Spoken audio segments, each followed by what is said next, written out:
I had an incredible amount of trauma as a little girl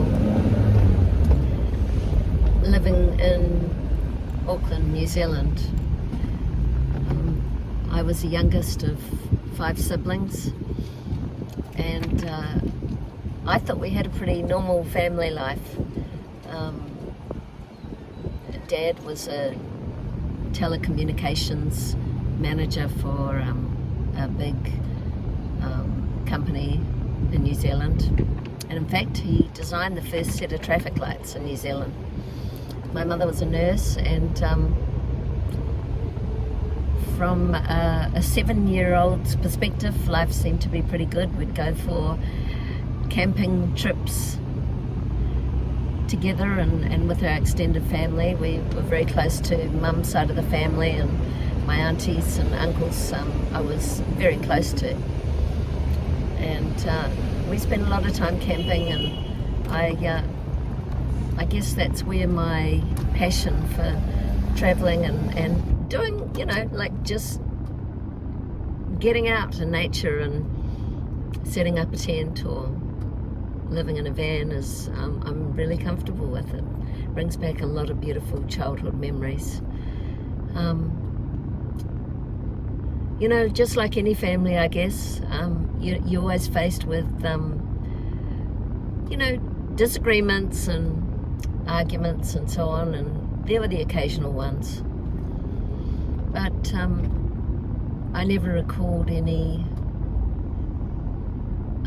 physical violence or physical abuse in my parents' relationship. And so I was really completely devastated when I woke one morning, and I was only 7 years old, to hearing my mum screaming. And I jumped out of bed and ran to my door, and I saw my mum being chased down the hallway and the staircase by my father, and he had a knife. And of course we were all quite hysterical and wondering what was going on, and there was a lot of screaming and arguing and swearing, and my father was yelling, and as my mother reached the bottom of the staircase and the sliding door handle to try and escape, that's where my father drove the knife into her back. My siblings and we all witnessed this, and I was only 7 years old. My mum was stumbling down the side path to the front of the house, and she collapsed to the ground. I wasn't supposed to see or hear my mum take her last breath.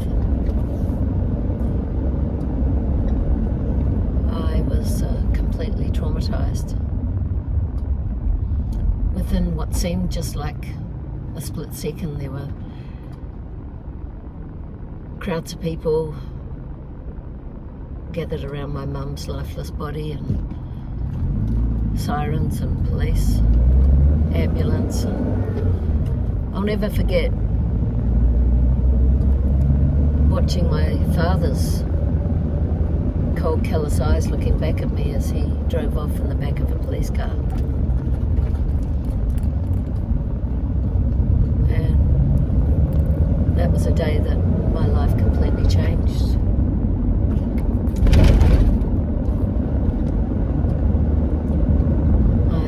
Recall being put into a car with my siblings and going down the road to my cousin's,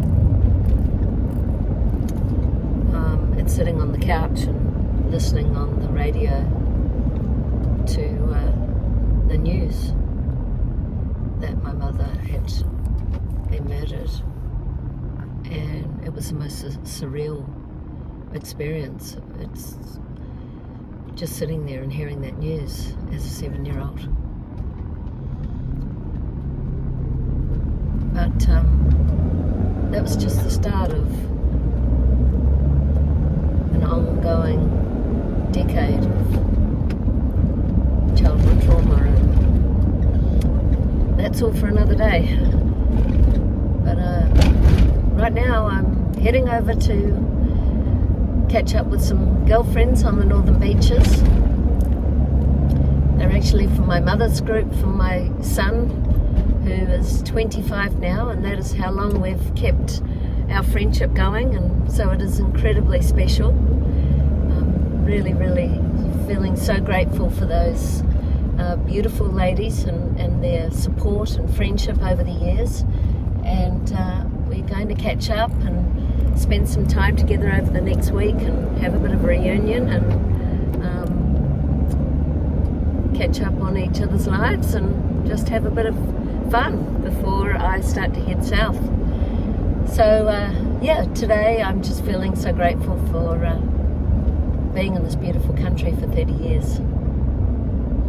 And till next time,